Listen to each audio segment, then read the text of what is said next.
Well, hello there and welcome to Travels with Geordie. If this is your first visit, my name is Peter Knowles and I live on this classic wooden motor cruiser here in Victoria, British Columbia, along with the loving memory of my pup, Geordie, all the while trying to fix it up for some pretty major cruising sooner than later. Anyway, if that's the sort of thing you might find interesting, please consider sticking around and subscribing. We'd love to have you. So, it's time.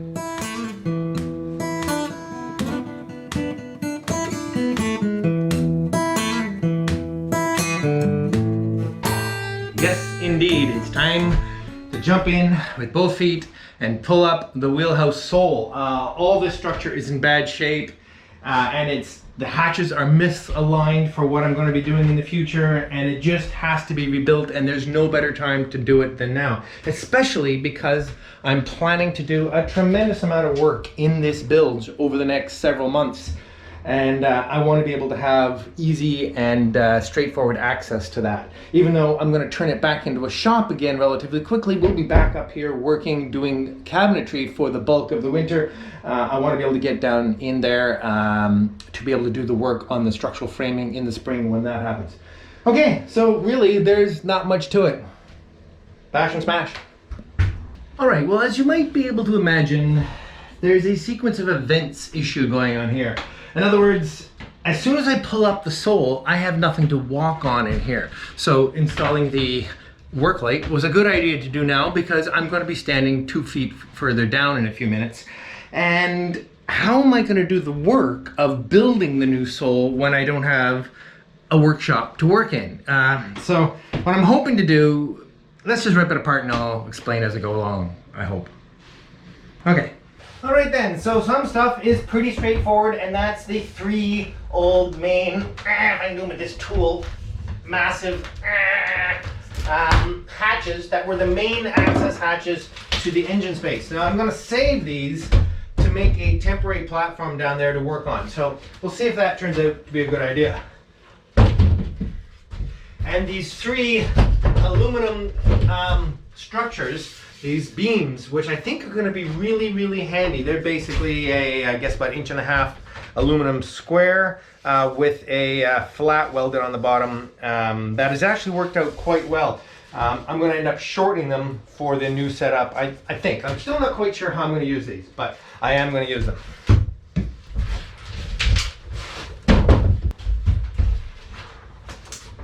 There we go. And suddenly we have a gaping hole.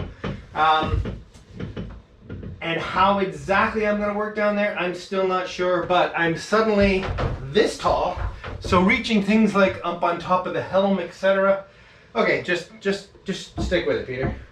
Okay, so now there's more panels that come out that basically just go straight out.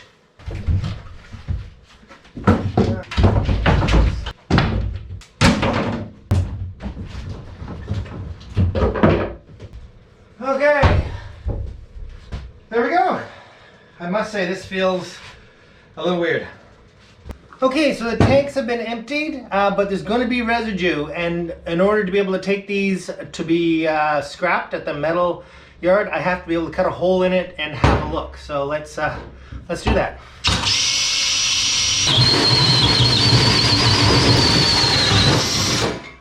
There we go. Bit cruddy, but I don't know if you folks can see, it's all but empty. So I'll just take a cloth and wipe up the last of that, and let's do the other one. There we go.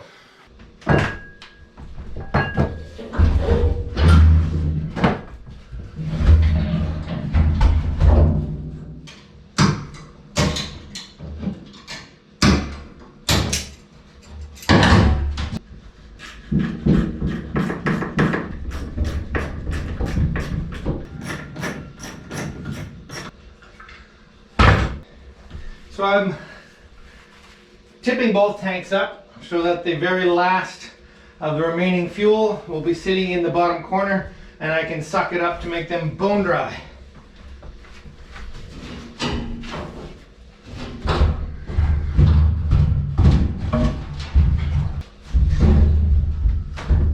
There we go. Okay, let that sit a little bit.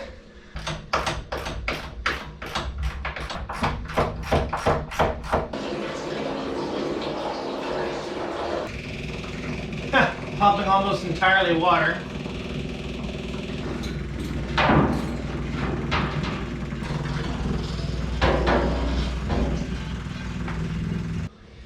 And then when it gets clogged, I have to do the lovely little task of blowing it back out. Ooh, ooh, ooh. I wouldn't wish this on my worst enemy. It's actually almost all water, but it's pretty horrible. Have I ever mentioned I hate diesel? Okay, and out.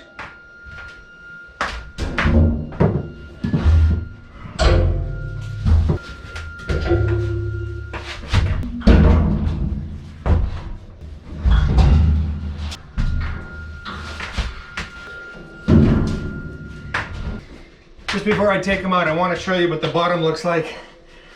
The port tank, I suspect, was weeping, and I drained it some time ago. Starboard tank never leaked a drop, but I want you to know why I want to abandon these tanks. Some of you may say, well, why don't I just have them fixed up? And I don't like the look of any of that. Nice new tanks, yeah. Okay, I realize I'm gonna have to get some help to get these out the window. We're gonna call it there for today. I have some tidying up to do. Yeah, cheers. Haha, well, this is gonna be fun. It's my birthday today, so my friend at the end of the dock here, who owns 2 small airplanes, is gonna take me flying. We're gonna go on a bit of an adventure. Those of you who've been watching for a while have seen me in this plane being flown around by his girlfriend. It's really quite a neat little plane. Anyway, perfect day for it. We're off.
Okay, at long last, the trucking company is coming to pick up the older Perkins. It's been a bit of a schmozzle trying to arrange bill of lading, etc, etc. We think we have it all set. He's coming with a flat truck, straight truck, 5-ton with a power tailgate and a pallet, and I have a bunch of ratchet straps, and hopefully this will all go smoothly and this motor will be gone. Yeah, so then I can use my truck again. Oh no, I just have to put the other engine back in and then it won't be usable again. Need a dump run in here somewhere. Okay.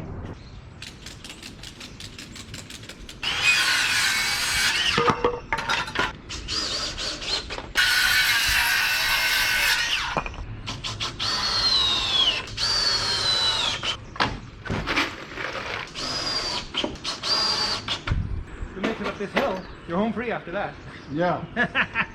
Okay. It's just all the parts, bits that go with it. And then it's around the end. One more we can do something with.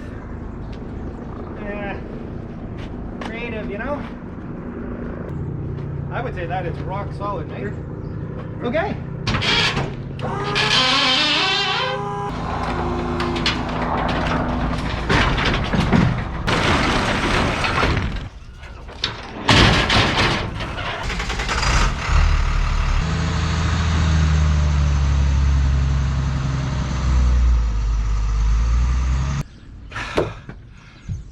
And it's gone.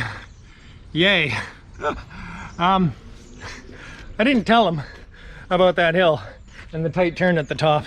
I figured, I know truck drivers enough to know that they love a challenge. Anyway, it got in, it got on, it got gone. Now, I have the truck relatively empty for the weekend, which means I can do a dump run or two before I put this engine back in the back and hope to sell it, which doesn't seem to be, yeah, kind of short on nibbles. Okay, let's tidy up. Well, hello and welcome to the Travels with Geordie Beer of the Week. What a week this has been. Here, let me just show you. I'm balanced on the last remaining beam in the open bilge of the wheelhouse. As you can see, and as you've just seen, I've just cut out the inspection ports on the tanks so I can get those out of here tomorrow. But more importantly than that, I just got the old Perkins shipped off to Ontario. Truck just came with it. I think I showed you some of that. It's just been a week of catching up with shipping companies and materials and ordering materials for this floor. It's been crazy. I've been really looking forward to this beer. This is the 20-pounder double IPA from Driftwood, my actual favorite brewery ever right here. I'm wondering if it's possible we've done this before. It's one of my favorite beers. I'm sorry if we have. Let's see if I know how to pour it.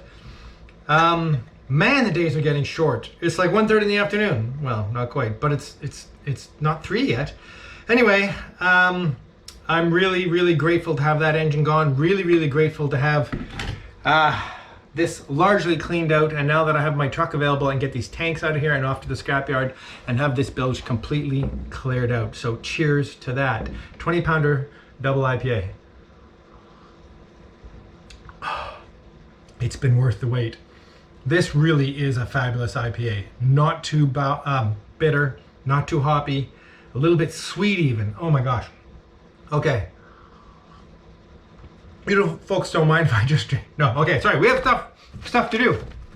People to thank, people to announce. Last week's t-shirt winner is Motorboat Selma the Third. So get in touch with me, or I'll get in touch with you, and we'll make sure you get your t-shirt.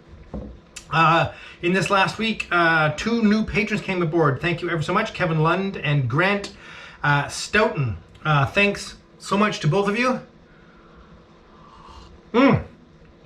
That really is fabulous. Okay, and many PayPal contributors. Now, this is a bit of a gray area because many people use PayPal to help with the repower campaign. So I tried to pick a cutoff point where I assumed that those contributions were for the engine campaign, and from that point forward, they're just regular contributions to the channel.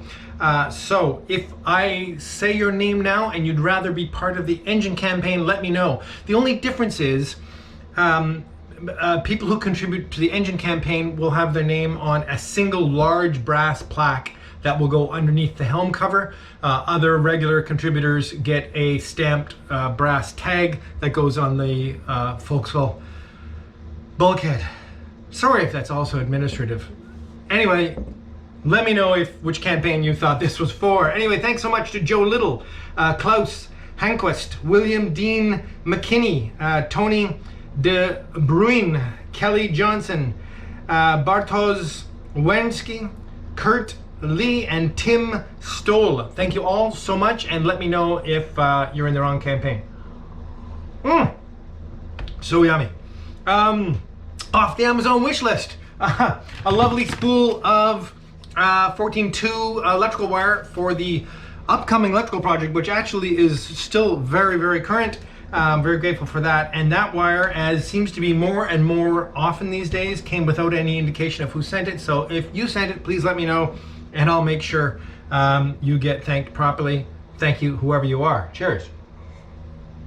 It's actually a lovely evening. It's the 4th of December, and it's hot like summer here today. It's amazing. You need a word. And I thought for exactly 5 seconds what the word of the week would be this week, and the word is relieved, because I am so relieved to have that engine gone, my truck available, and clearing out the bilge is going so well. So I'm relieved. I hope you're relieved, and if you'd like to win a Travels with Geordie t-shirt, use the word relieved and comment down below, and if I pick you at random, you'll win a Travels with Geordie t-shirt. See you next week. I'm just gonna enjoy this.